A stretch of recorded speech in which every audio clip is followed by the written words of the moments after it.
Bapak, Ibu, dan saudara sekalian, firman Tuhan akan kita renungkan dari Kisah Para Rasul 4, ayat 1-3, demikian. Ketika Petrus dan Yohanes sedang berbicara kepada orang banyak, mereka tiba-tiba didatangi imam-imam dan kepala pengawal bait Allah serta orang-orang Saduki. Orang-orang itu sangat marah karena mereka mengajar orang banyak dan memberitakan bahwa dalam nama Yesus ada kebangkitan dari antara orang mati. Mereka ditangkap dan diserahkan ke dalam tahanan sampai keesokan hari karena hari telah malam.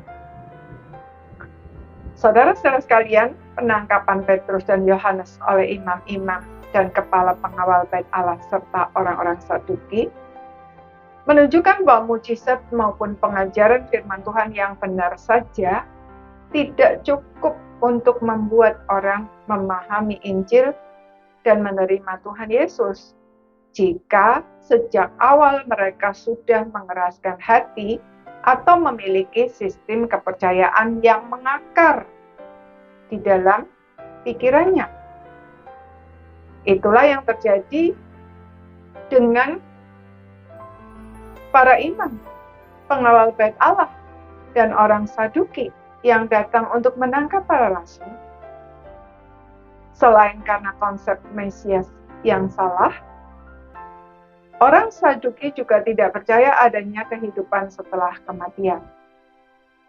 Mereka sangat marah karena para rasul itu memberitakan kebangkitan Kristus.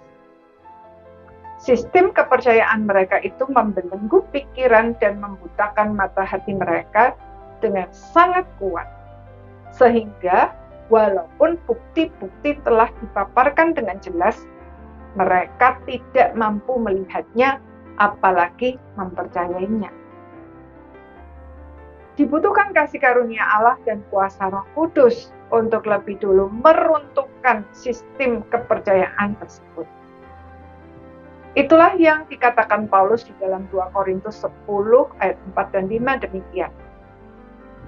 Karena senjata kami dalam perjuangan bukanlah senjata duniawi, melainkan senjata yang diperlengkapi dengan kuasa Allah, yang sanggup untuk meruntuhkan benteng-benteng.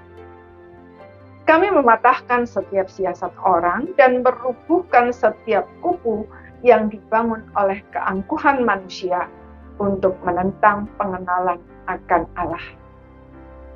Kami menawan segala pikiran dan menaklukkannya kepada Kristus. Karena itu, pemberitaan Injil tidak hanya membutuhkan teologi yang benar, kefasikan berbicara, metode yang tepat, pengalaman yang banyak, dan lain sebagainya, melainkan juga doa yang sungguh-sungguh, dan yang terpenting adalah kasih karunia Allah serta pekerjaan Roh Kudus. Namun kita bersyukur karena dengan demikian keberhasilan penginjilan tidak bergantung kepada kemampuan manusia yang terbatas, melainkan kepada kuasa Roh Kudus.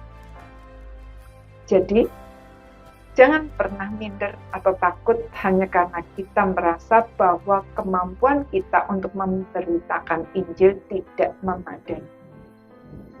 Asal kita bersandar kepada kuasa Roh Kudus dan mau terus dilatih dan diproses olehnya, maka sesederhana apapun yang kita lakukan, pada saatnya pasti akan menghasilkan buah. Masalahnya adalah, maukah kita melakukan bagian kita dengan baik dan setia? Amin.